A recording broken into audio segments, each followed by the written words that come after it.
Imagine being one of the world's most respected performance car companies, betting heavily on electric vehicles, and then realizing the future you planned for isn't arriving the way you expected. Porsche once targeted more than 80% of its new car deliveries to be fully electric by 2030.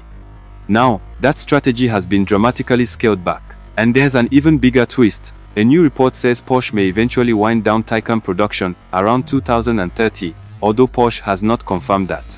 So what happened? Was Porsche too early?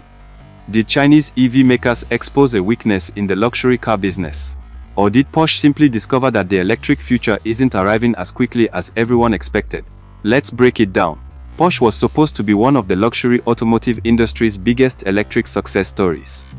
The plan was bold. The Taycan was designed to prove that Porsche could take everything people loved about its performance cars, acceleration, handling, engineering, and prestige, and rebuild it around batteries. Then came the electric Macan. For a while, Porsche appeared to be moving confidently into a new era. But the market didn't move exactly the way Porsche expected. And now, the company is doing something that would have sounded almost impossible a few years ago. It's pulling back. Porsche's strategy has shifted toward a more flexible combination of battery electric vehicles, plug-in hybrids, and combustion engines. And this isn't simply about changing customer preferences. It's about money. In 2025, Porsche's operating profit collapsed from €5.64 billion to just €413 million. That's a staggering decline. The company also recorded billions of euros in extraordinary expenses connected to restructuring, product strategy changes, battery activities, and other pressures.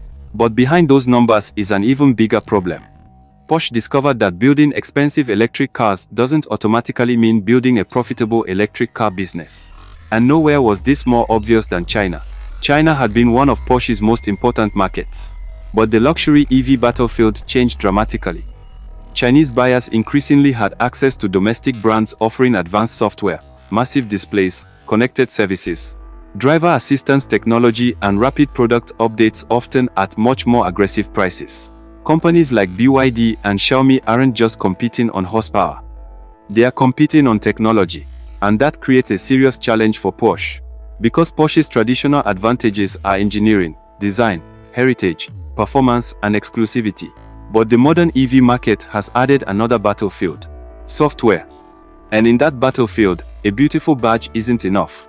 The Taycan itself was technically impressive. It delivered extraordinary acceleration, sophisticated engineering, and 800-volt charging technology. But customers still had to justify paying Porsche money for an EV in a market where battery technology and digital features were changing incredibly quickly. Then another problem appeared. The EV transition itself wasn't happening at the speed Porsche had originally planned for. Porsche eventually acknowledged that its previous 2030 electric ramp-up was no longer realistic under current market conditions. But here's an important distinction.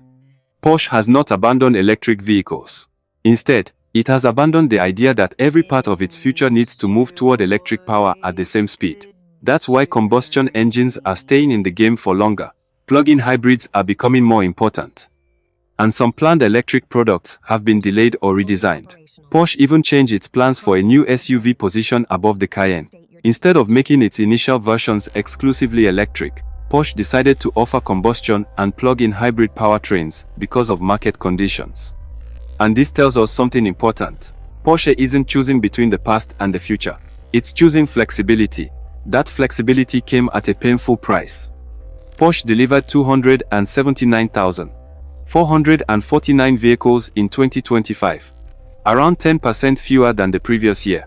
But here's where the story gets interesting. Porsche's EVs weren't necessarily the complete failure some headlines might suggest. Fully electric vehicles actually represented 22.2% of Porsche's 2025 automotive deliveries, up from 12.7% in 2024. So Porsche isn't running away from electric cars. It's running away from the assumption that the entire market will become electric as quickly as originally predicted.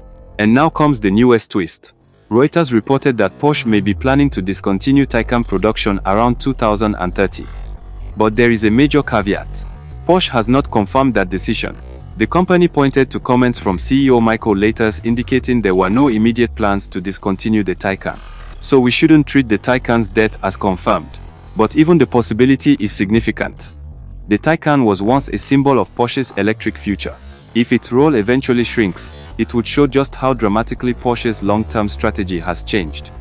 Instead of betting everything on one powertrain, Porsche appears to be moving toward a lineup where EVs, hybrids, and combustion engines coexist. And that could actually become one of the smartest strategies in the industry. Imagine a future Porsche lineup where the 911 continues with combustion technology, some models use plug-in hybrids, and others remain fully electric.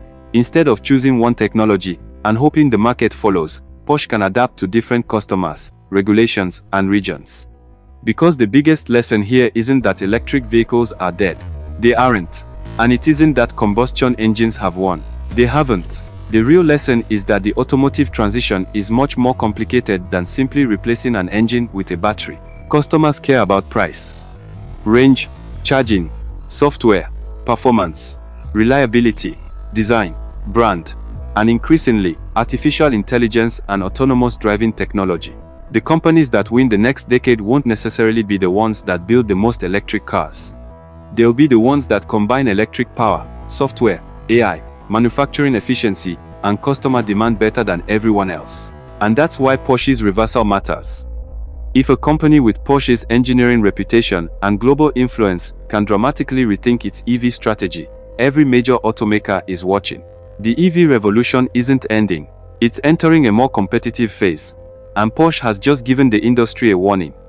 Don't confuse the direction of technology with the speed of the market. The future of the automobile may still be electric, but Porsche is no longer betting its entire future on exactly when that future arrives. So now I want to hear from you.